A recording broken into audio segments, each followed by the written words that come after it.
Yeah, what's up, fam? So last time I realized that I brought up changing or getting rid of excuses, but I never really went through and defined what exactly an excuse is. Because I know when I was going through hard times, I kind of just the ones I brought upon myself. I kept making excuses, but to me they sounded like reasons.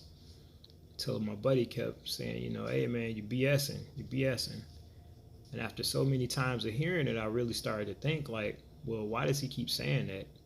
Because at the end of the day, if I got up and did it right now, I wouldn't have a reason. Therefore, no excuse not to have, X, Y, Z done.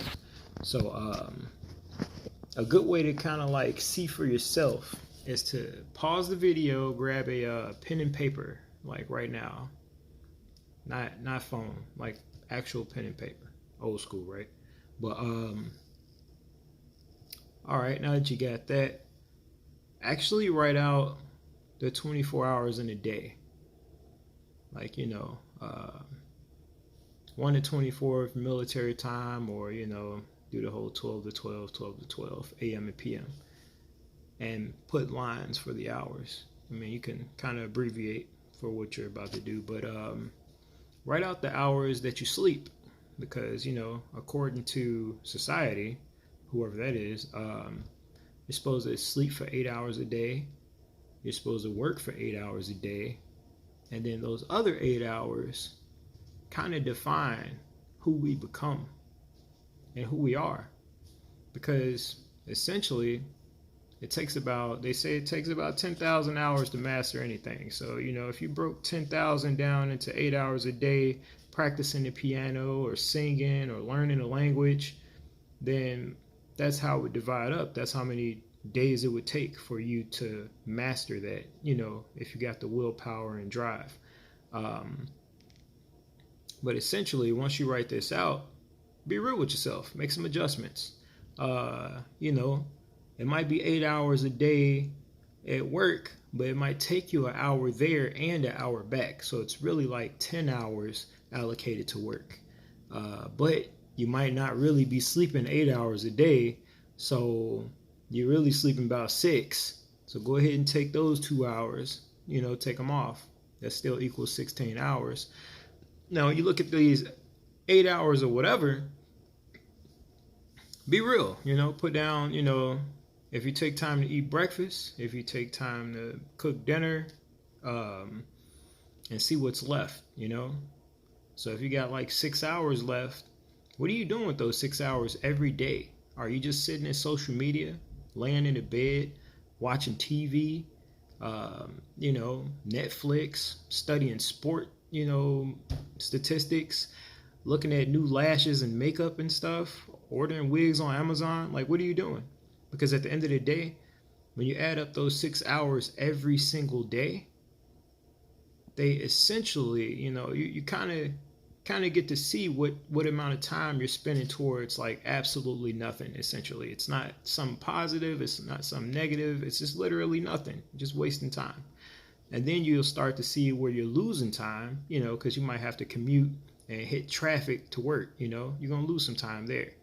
But then you get to see the positive things. So, like spending time with your kids.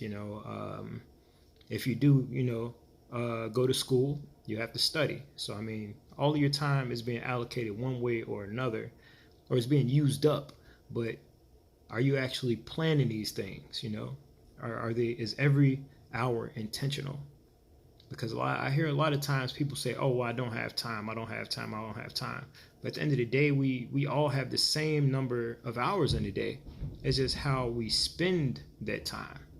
So you, when it comes to bettering yourself, you do have time. It's just a matter of, are you going to take that 5 minutes before you go into work and be scrolling through Instagram, or are you going to take that 5 minutes and be looking towards, something that's going to produce a goal or do production towards your goal? So that's what I meant when I said you got to do away with the excuses, because at the end of it all, if you were to take that piece of paper and flip it over, write down how old you'll be 20 years from now. and draw a circle around it.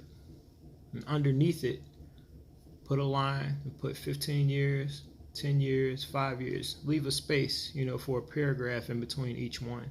And write down what goals or what expectations you have of yourself in these numbers of years. But that 20 right above it, put retirement. And say, hey, these are my goals by the time I retire at wherever I'm at.